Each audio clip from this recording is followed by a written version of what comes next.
Opening this Friday at Lisner Auditorium is Men in Tights, a Pink Nutcracker.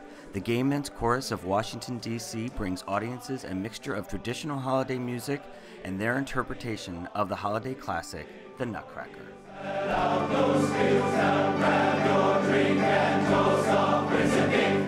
Well, when I first started to kind of like wrap my head around how I wanted to stage the show, I kind of like went back to the original Nutcracker, the original E.T.A. Hoffman story, and kind of looked at what the story was and like what has become now in terms of traditional Nutcrackers. And I was like, well, if we're going to do a different version of the Nutcracker, let's come at it from a completely different angle. So I was like, well, what could we do that would be different, or what could we do that would be funny, or what could we do that would be campy?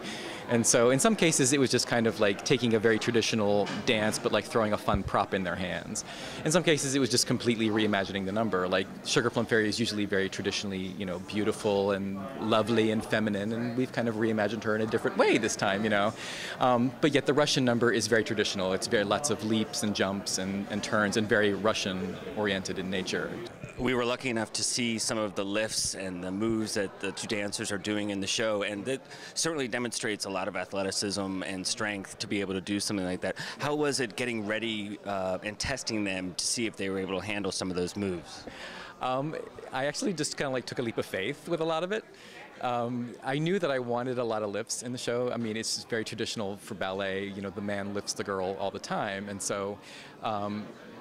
But it's a little harder when you got two men involved, especially when they're both the same size. You know, if one of them was much smaller than the other, you know, like maybe it would have been a little easier. But I just kind of was like, okay. So I came into the rehearsal and I said, okay, guys, you know, like I want to lift here, you know. And so like we would just kind of like play around and be like, well, you know, could we do this? And they would try things out, and sometimes it worked, sometimes it didn't. You know, and we just kind of keep playing around with it until we found stuff that they could do that looked good. It's actually a really nice experience to get to dance with a masculine figure.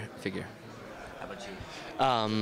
The nice thing about Josh and I is that we have a similar height and a similar build, and when we're on stage, I think we complement each other very well, and there's something very elegant about the parallel nature of two grown men dancing side by side. Without giving too much away, what will the costuming be like? Loud. Loud. Revealing? Sort of pinkish. Not revealing, with taste, but perhaps a little revealing, yes. It strays a little bit from the traditional ballet choreography. It's a little more modern, a little more sultry, so I think it adds a nice flavor to the show. And we get to do some really fun lifts in that number too, which is always great. Reporting from rehearsals for Pink Nutcracker, this is Steve Fox with Washington Blade.